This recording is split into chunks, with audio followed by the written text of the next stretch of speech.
Hi Braufreunde, ich bin Thomas von Leuktalbräu, der Hobbybraukanal. Heute stelle ich euch den Fermenter King Junior vor und wie er funktioniert, zeige ich euch gleich. Ja, hier der Fermenter King Junior von Keck King.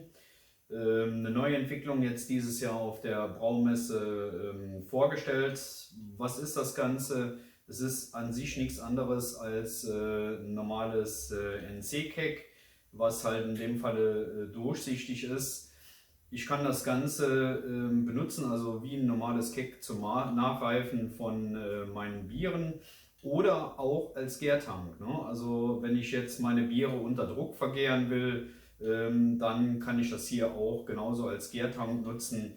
Dann einfach hier mein Spundventil drauf, auf den gewissen Druck eingestellt, was ich gerne haben möchte, und dann los geht's. Ne? Vom Aufbau her eigentlich recht simpel.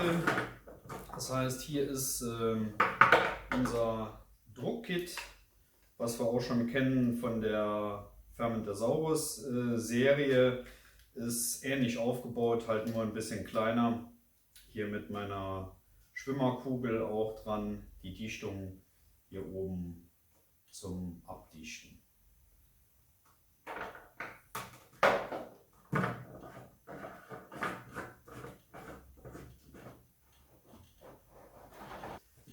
Genauso wie beim Fermentasaurus ist halt auch darauf zu achten, dass ich in dieses Gefäß auch nur Flüssigkeiten mit maximal 55 Grad Temperatur reingeben kann.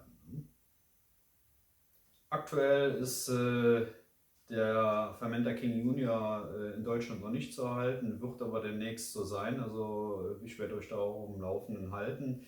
Preislich wird es auch, sage ich mal, relativ günstig werden. Also ich schätze mal so um die 40 Euro circa wird das ganze Teil kosten.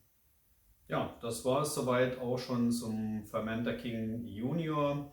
Im nächsten Video zeige ich euch, wie man vom Fermentasaurus hier dieses Keg dann auch unter Druck befüllt. Also dranbleiben lohnt sich auf jeden Fall. Falls euch das Video gefallen hat, würde ich mich über einen Daumen nach oben freuen, über einen Kommentar, und falls ihr noch kein Abo habt, Abo dalassen nicht vergessen. Bis zum nächsten Mal. Ciao.